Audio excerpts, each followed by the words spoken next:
Namaste and welcome. We're fortunate to have a lot of people visiting today, flying in for the occasion. It's always good to have them here.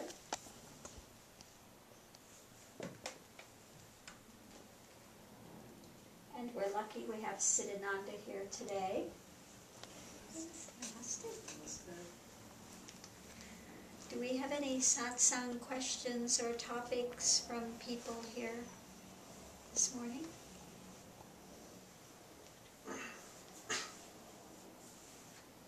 Yes, Mr. Klein.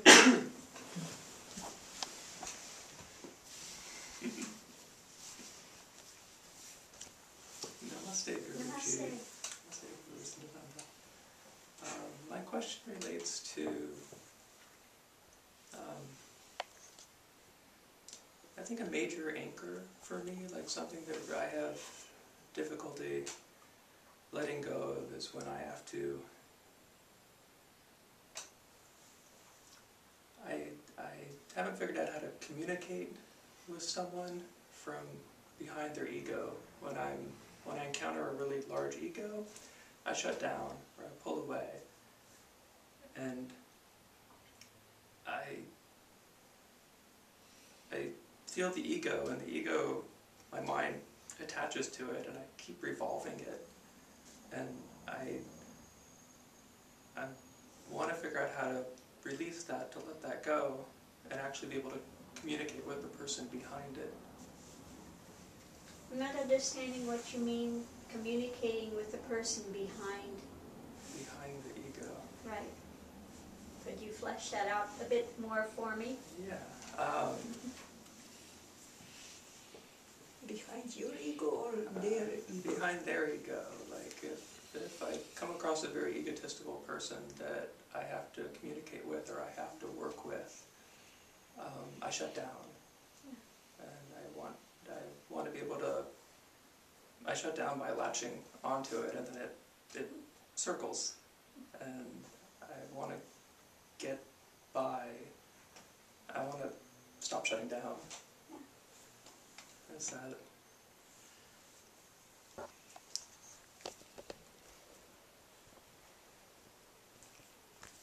Well, you have two options in this.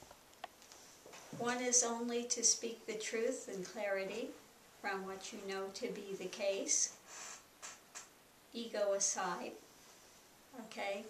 No matter whose ego, whatever, just speak simplicity.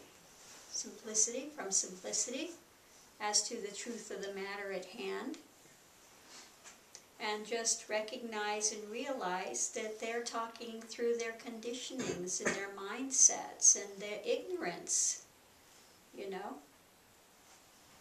That's all. You can only deal with people at the level that they're at. So don't get caught up in their storyline or try to judge it or whatever, you know. Just understand it for what it is. They are where they are. That's all. So just speak with them in a nice, simple manner. Communicate what needs to be communicated in an honest and truthful way. And let the rest of the garbage go. Yeah, their story is their story. You don't have to take it on. Okay? Their drama is their drama.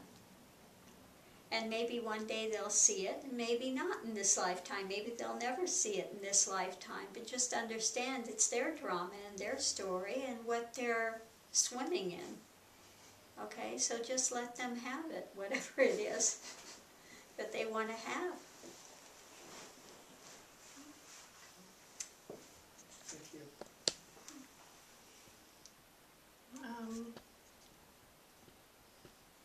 It's really not, you know, I would say don't pay so much attention to their ego, but pay attention to yourself. Because your reflex to want to get yourself safe, get away from it. What's that about? Who's doing that? Who's wanting to run away? and just open up to it, whatever it is. Because part of that is some kind of internal wanting to, again, find that place that's comfortable, that something is going to invade or attack or whatever, and just stay steady with it. And let whatever come from the heart, and then let it go. Because everything you're talking about is your own ego. You know, that ego has no existence, truly. So when you say their ego, you're seeing that through your own judgments and filtering of, this is what I'm seeing, and this is, you know, in your reflex reaction to want to go get away. And just look at it. Just be with it. Question it. And then relax into the balanced breath and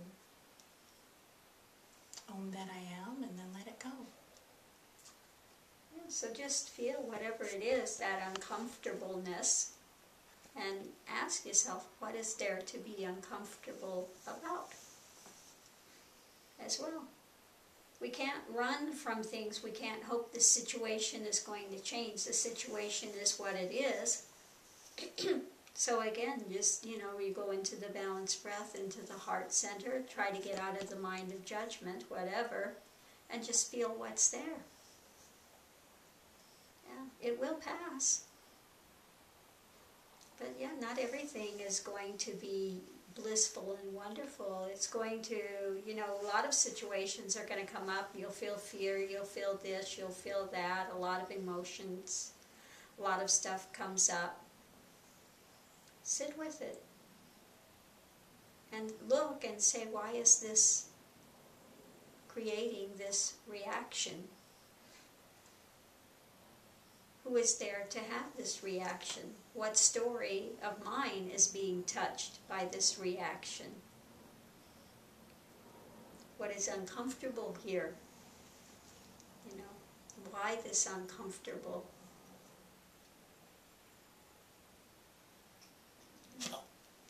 Because it's always, you know, a reflection. You're reflecting what's going on there, and it's touching your reactionary stuff as well. And so you look at it and say, why is this coming up? Why is this reaction coming up? And then just keep breathing through it. It will pass. That's part of it, you know. It's like the same when you go to Vipassana or something, you're sitting there and all this mind stuff will go on, and you see it has nothing to do with the situation at hand. All you're doing is sitting. But yet your mind will go on stuff that's happened 10 years ago or whatever, conversations that happened who knows when, and you just keep replaying it, and all this emotional upheaval can come up. And for what? So same thing, whether you're sitting in Vipassana and you're just sitting there and it's coming up, or it's coming up because you're speaking with someone.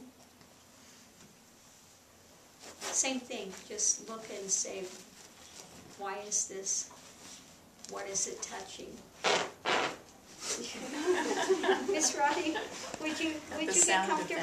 Yes, there you go. Are you comfortable now? We don't want to disturb you or get you comfortable or anything, so